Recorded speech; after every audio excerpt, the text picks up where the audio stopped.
Una enfermedad social que todavía no podemos erradicar, las mentiras políticas. Escrito por Thomas Sowell, publicado el 2 de mayo del 2017. Por favor, suscríbanse a mi canal que les traeré más videos interesantes sobre escritores conservadores y liberales, especialmente sobre los mejores que no son escuchados en las redes sociales ni tampoco en los periódicos más importantes del mundo. Muchas gracias. Una de las realidades dolorosas de nuestros tiempos es cuánto tiempo puede sobrevivir una mentira política, incluso después de haber sido refutada hace años, o incluso hace generaciones. Un ejemplo clásico es la frase recortes de impuestos para los ricos, que los opositores proclaman en voz alta, siempre que haya una propuesta para reducir las tasas impositivas. La propuesta actual para reducir las tasas impositivas federales ha revivido esta frase, que fue refutada por los hechos, ya en la década de 1920. Y ahora debería llamarse mentiras impositivas para los crédulos. ¿Cómo es falso el reclamo de recortes de impuestos para los ricos? Déjenme contarles las formas. Lo que es más importante, puede consultar fácilmente los hechos en una simple visita a una biblioteca pública local o para los más expertos en informática en el Internet. Uno de los argumentos claves para quienes se oponen a lo que llaman recortes de impuestos para los ricos es que los recortes de los impuestos de la administración Reagan condujeron a enormes déficits del gobierno federal, al contrario de la economía del lado de la oferta, que decía que las tasas impositivas más bajas conducirán a mayores ingresos tributarios. Esto reduce todo el problema a una pregunta sobre hechos. Y todos los hechos concretos están disponibles en muchos lugares, incluida una biblioteca pública local o en el Internet. El más difícil de estos hechos es que los ingresos recaudados de los impuestos federales sobre la renta durante cada año de la administración Reagan fueron más altos que los ingresos recaudados de los impuestos federales sobre la renta durante cualquier año de cualquier administración anterior al presidente Reagan. ¿Cómo puede ser? Porque las tasas de impuestos y los ingresos fiscales son dos cosas totalmente diferentes. Las tasas impositivas y los ingresos tributarios pueden moverse en la misma dirección y en las direcciones opuestas, dependiendo de cómo responda la economía.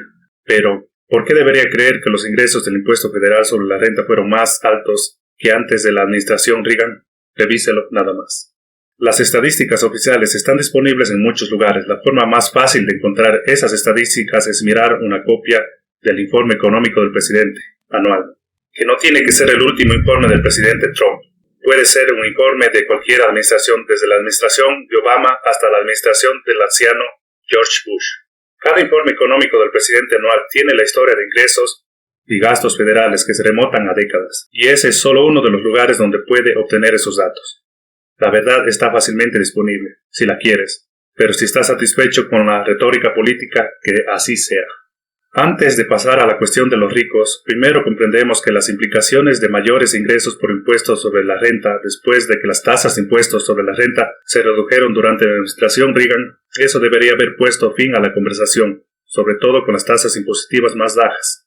Reducen los ingresos del gobierno y por lo tanto los recortes de impuestos deben ser pagados, o de lo contrario habrá déficits crecientes.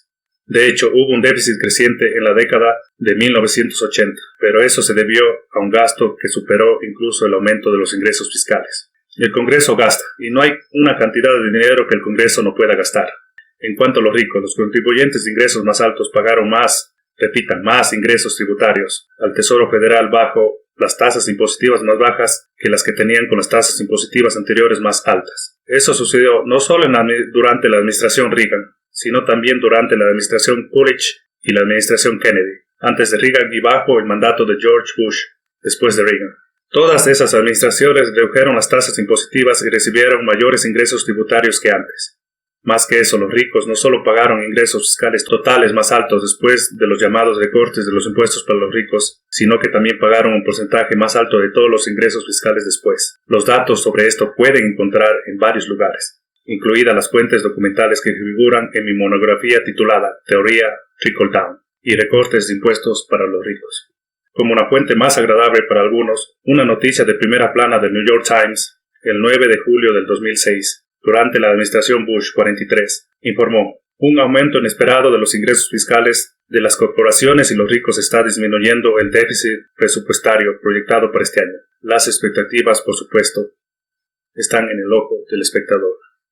Esto fue escrito por el economista Thomas Sowell. Muchas gracias por escuchar.